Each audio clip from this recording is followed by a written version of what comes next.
Hello everyone, मैं प्रथमेश झा और आज मैं बात करने वाला हूँ महाराष्ट्र स्टेट बोर्ड ने जो कल डिसीजन लिया हुआ था 10th स्टैंडर्ड के एग्जाम को लेकर के, रिजल्ट को लेकर के, उसी टॉपिक पे आज मैं डिस्कस करने वाला बात करने वाला हूँ। तो ये जो लेक्चर है वो 10th स्टैंडर्ड स्टूडेंट्स के लिए बहुत ही इंपॉर्टेंट लेक्चर है।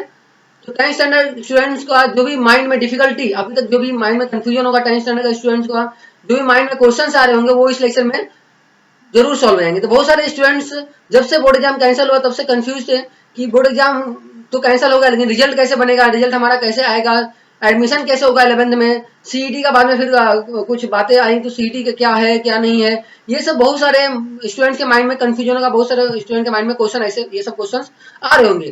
तो आज मैं इन्हीं सब क्वेश्चन के साथ ये लेक्चर लेकर के आया हूँ।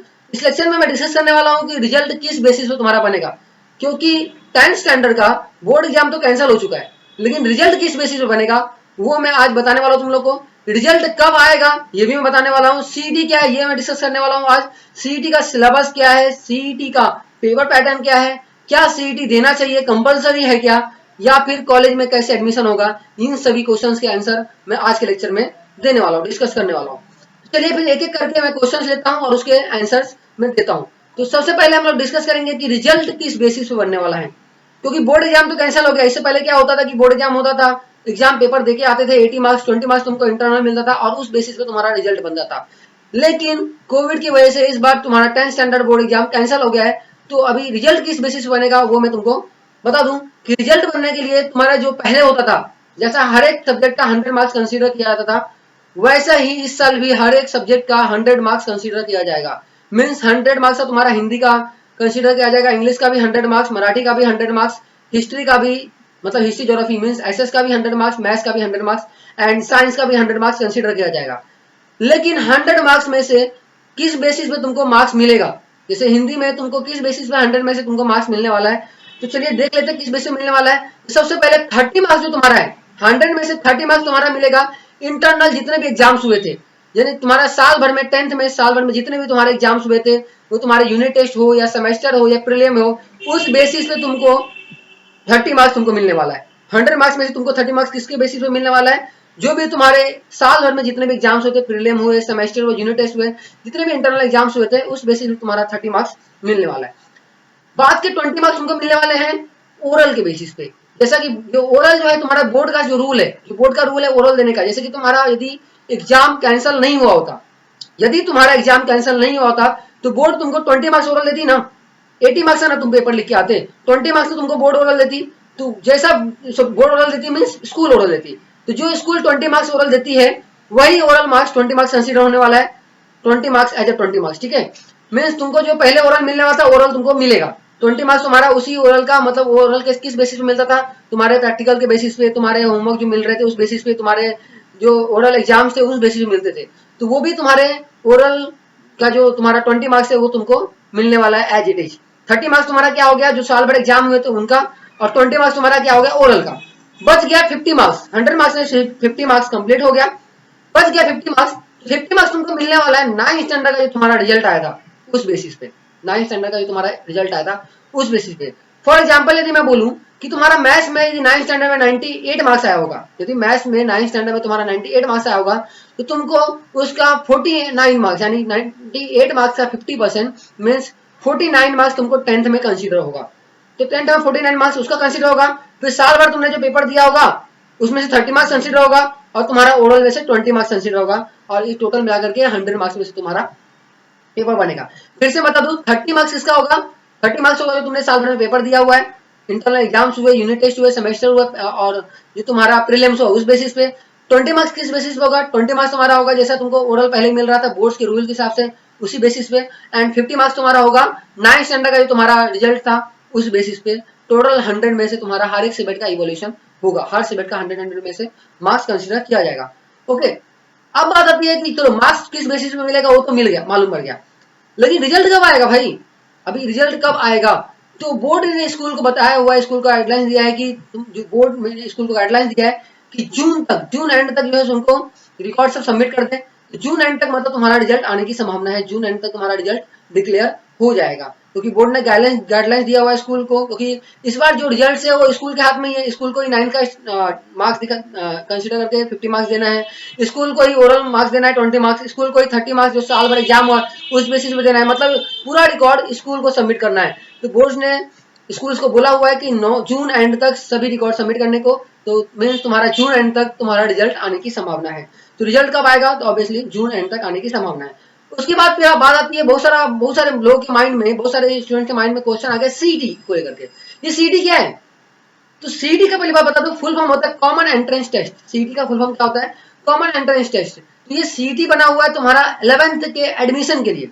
क्योंकि देखो बोर्ड का जो 10th का जो तुम्हारा रिजल्ट है वो किसी का ज्यादा या किसी का कम हो सकता है। हो सकता है कि बहुत सारे, जैसे कि गांव साइड इलाके के जो स्टूडेंट्स है तो वहां पे फोन नहीं होने की वजह से उन्होंने ऑनलाइन लेक्चर अटेंड नहीं कर पाए, बहुत सारे वो एग्जाम नहीं दे पाए होंगे, बहुत सारे नेटवर्क कनेक्टिविटी की वजह से एग्जाम उनका फेल हो गया होगा। तो इस वजह से उनका मार्क्स जो है ऊपर नीचे हो सकता है। डरने की बात नहीं है, तुम इसके लिए बिल्कुल डिमोरलाइज नहीं होगी, तुम्हारा वो एग्जाम खराब गया होगा साल भर का, तो क्योंकि टेंशन मतलब जो भी होगा अच्छा ही होगा। तो लेकिन उस बेसिस पे किसी का भी मार्क्स ऊपर आ सकता है लेकिन नीचे आ सकता है। लेकिन तुमको मालूम होगा कि 10th से 11th में एडमिशन लेने के लिए कॉलेज जो है मेरिट बेसिस पे मिलता है। स्कूल में अब तक क्या होता था कि फर्स्ट में एडमिशन लेने के लिए कोई मेरिट नहीं होती, लिस्ट नहीं निकलती थी। फर्स्ट से तुम सेकंड में, सेकंड से तुम थर्ड में, थर्ड से तुम फोर्थ में, तुम स्कूल में डायरेक्टली चले जाते थे। लेकिन अब जो है कॉलेज में क्या होता है कि जितना अच्छा कॉलेज उतना अच्छा मेरिट मार्क्स चाहिए, ठीक है। तो उसके लिए कॉलेज में एडमिशन के लिए तुमको सीईटी एग्जाम कंडक्ट होगा, कॉलेज एडमिशन के लिए सीईटी एग्जाम कंडक्ट होगा जो कॉमन एंट्रेंस एग्जाम होगा। अब बात आती है कि कॉमन एंट्रेंस एग्जाम का सिलेबस क्या होगा। सीईटी एग्जाम कंडक्ट तो होगा लेकिन सिलेबस क्या होगा, उसका पेपर पैटर्न क्या होगा और वो एग्जाम होगा कब। सिलेबस क्या होगा, पेपर पैटर्न क्या होगा और वो एग्जाम होगा कब। तो सबसे पहले मैं बता दूं, सिलेबस जो होगा कुछ नहीं होगा, सिर्फ तुम्हारा 10th स्टैंडर्ड का सिलेबस जो था वही सिलेबस होगा। और वो भी 10th स्टैंडर्ड में जो तुम्हारा रिड्यूस्ड सिलेबस था, कम करके जो सिलेबस आया हुआ था, जो तुम्हारा कुछ परसेंट सिलेबस जो कम हुआ था, तो जितना कम करके तुम्हारा सिलेबस 10th स्टैंडर्ड में इस साल दिया गया था वही सिलेबस सीईटी के एग्जाम में होगा। बात आती है कि सीईटी का सिलेबस तो समझ में आ गया कि 10th स्टैंडर्ड का सिलेबस होगा, लेकिन पेपर पैटर्न क्या होगा। तो पेपर पैटर्न बता दूं मैं, मल्टीपल चॉइस क्वेश्चन होगा। पेपर पैटर्न जो होगा वो मल्टीपल चॉइस क्वेश्चन होगा। तुम्हें क्वेश्चन दिए रहेंगे और 4 ऑप्शन दिए होंगे और ऑप्शन टिक करना होगा। मल्टीपल चॉइस क्वेश्चन होगा लेकिन टोटल 100 मार्क्स का क्वेश्चन होगा और वो 2 आवर्स के लिए होगा एग्जाम। 2 आवर्स का क्वेश्चन, 100 मार्क्स का question and multiple choice question होगा। सबसे पहली बात, सबसे खास बात बता दूं इसमें कि नो नेगेटिव मार्किंग, कोई भी नेगेटिव मार्किंग नहीं है। यदि तुम्हारा गलत कोई आंसर हो भी आता है तो तुमको कोई भी नेगेटिव मार्क्स नहीं मिलने वाले, गलत पे तुमको नेगेटिव मार्क्स नहीं मिले, मतलब नेगेटिव मार्किंग नहीं है इसमें। तो सिलेबस समझ में आ गया, 10th स्टैंडर्ड का सिलेबस जो तुमको आना था वही सिलेबस होगा, मल्टीपल चॉइस क्वेश्चन होगा, 100 मार्क्स का पेपर होगा। 100 मार्क्स के पेपर में math, science, SS, history, geography, Hindi, English, Marathi सब कुछ इंक्लूडेड होगा 100 मार्क्स में। थोड़ा थोड़ा 10, 15, 20 मार्क्स सब कुछ का होगा, हर एक सब्जेक्ट का होगा। ड्यूरेशन 2 आवर्स एग्जाम होंगे। एग्जाम कब होंगे? एग्जाम कब होंगे? तो एग्जाम जो है जैसे ही कोरोना का नॉर्मल, कोविड का सिचुएशन नॉर्मल जैसे ही होगा वैसे तुम्हारा ये सीईटी का एग्जाम होगा। ओके, अब बात आती है क्या सीईटी देना जरूरी है, कंपलसरी है क्या सीईटी देना? तो नहीं, सीईटी देना कंपलसरी नहीं है। मतलब गवर्नमेंट ऐसा कुछ नहीं बोला है कि तुमको सीईटी देना ही है तो ही तुम्हारा कॉलेज में एडमिशन होगा, ऐसा कंपलसरी नहीं है। तुम यदि सीईटी नहीं देना चाहते हो तो नहीं भी दे सकते हो, या फिर कोई यदि किसी रीजन की वजह से सीईटी एग्जाम नहीं दे पा रहे तो भी कोई प्रॉब्लम नहीं होगी, तुम्हारा एडमिशन में कोई भी प्रॉब्लम नहीं आने वाला है। तो कैसे प्रॉब्लम नहीं आने वाला है तो मैं बाद में डिस्कस करने वाला हूँ। सबसे पहले बता दूं, सीईटी देना जरूरी नहीं है, कंपलसरी नहीं है, लेकिन मेरी बात तुम लोग मानो तो सीईटी दे दो, मेरी बात मानो तो सीईटी दे दो। क्यों? क्योंकि सीईटी में पहली बात कैसा है, सीईटी देने में कुछ ज्यादा तो है नहीं, तुम्हारा सिलेबस वही है और नेगेटिव मार्किंग है नहीं, टिक करके आना है। तो मतलब ऐसा तो है नहीं, तुम्हें याद है, तुम हो सकता है तुम भूल गए होगे बहुत सारी चीजें, तो कोई बात नहीं, तुम रिवीजन कर लोगे, तुमको टाइम तो दे दिया जाएगा कुछ ना कुछ रिवीजन करने के लिए। और सिलेबस भी तुम्हारा इस बार कम ही है, और सिंस एमसीक्यू ऑप्शन भी 4 रहेंगे तो एमसीक्यू बेस्ड क्वेश्चन होगा तो तुम्हारा पेपर उतना डिफिकल्ट लेवल पे नहीं होने वाला है। लेकिन सीईटी देने से क्या है कि कॉलेज एडमिशन में तुमको थोड़ा सा हेल्प मिलेगा। नहीं सीईटी दोगे तो भी कॉलेज एडमिशन हो सकता है, लेकिन सीईटी देने से तुम्हारा हो सकता है कि कॉलेज एडमिशन तुम्हारा इंप्रूवमेंट हो जाए।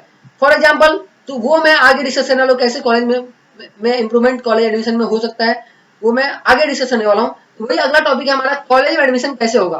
तो सबसे पहले बात बता दो, कॉलेज में जो एडमिशन होगा वो किस वक्त कब होगा, सीईटी के बेसिस पे होगा। मतलब जो बच्चे सीईटी का एग्जाम दिए हैं, जो बच्चे सीईटी का एग्जाम दिए हैं पहले उनका एडमिशन होगा, उस एडमिशन के बाद सीईटी का जो मार्क्स है उस बेसिस पे, मतलब जो बच्चे सीईटी का एग्जाम दिए उनका बोर्ड का मार्क्स कंसीडर नहीं किया जाएगा, 10th का जो मार्क्स है वो कंसीडर नहीं किया जाएगा। सीईटी के मार्क्स के बेसिस पे, मेरिट के बेसिस पे कॉलेज में एडमिशन होगा। अच्छा, जो लोग सीईटी नहीं दिए, तो जो लोग सीईटी नहीं दिए मतलब सीईटी वालों का एडमिशन हो गया, उसके बाद जो सीट बचेगा उस बेसिस पे उसके बाद जो सीट बचेगा उस वैकेंट सीट पे जो लोग सीईटी नहीं दिए उनका एडमिशन होगा। मीन्स उनका एडमिशन कैसे होगा? 10th के रिजल्ट के बेसिस पे एडमिशन होगा। पहला बात क्या, जो लोग ने सीईटी दिया हुआ है सबसे पहले प्रेफरेंस मिलेगा एडमिशन में उनको। उनका एडमिशन कौन से बेसिस पे होगा?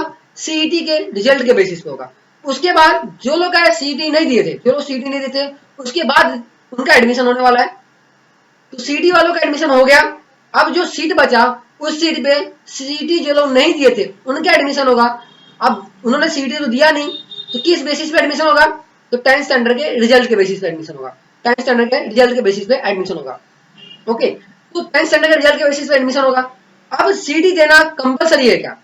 नहीं, सीईटी देना कंपलसरी नहीं, लेकिन सीईटी यदि तुम लोग देते हो तो हो सकता है कि तुम्हारा साल भर का एग्जाम कुछ खराब गया हो, या इंटरनल तुमको नहीं मिला हो, या 9th का एग्जाम खराब गया, उस वजह से तुम्हारा रिजल्ट कम आ जाए 10th का।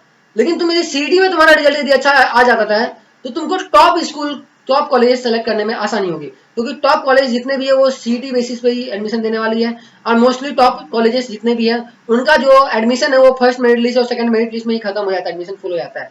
तो तुमको सीईटी देना चाहिए। तुमको टॉप कॉलेज चाहिए तो तुमको सीईटी देना चाहिए। मतलब यदि तुमको टॉप कॉलेज चाहिए तो सीईटी तुमको देना चाहिए। नहीं तो फिर तुम सीईटी नहीं दोगे तो भी तुम्हारा कोई नुकसान नहीं होने वाला, बस टॉप कॉलेज तुमको नहीं मिल पाएंगे, ये बस होने वाला है। तो आई होप तुम लोग को सब कुछ समझ में आ गया। जितना भी तुम्हारे माइंड में डाउट्स थे वो सब समझ में आ गए होंगे। यदि कोई डाउट तुम्हारे माइंड में रह गया होगा तो तुम कमेंट बॉक्स में तुमको मुझे बता दोगे, और उसका मैं नेक्स्ट वीडियो में तुमको मैं उसके सॉल्यूशंस बता दूंगा। तो मेरे ख्याल से मैंने जितने भी डाउट थे तुम्हारे माइंड के में 10th को लेकर के वो सब डाउट मैंने क्लियर कर दिए। तो thank you so much, thank you for watching me.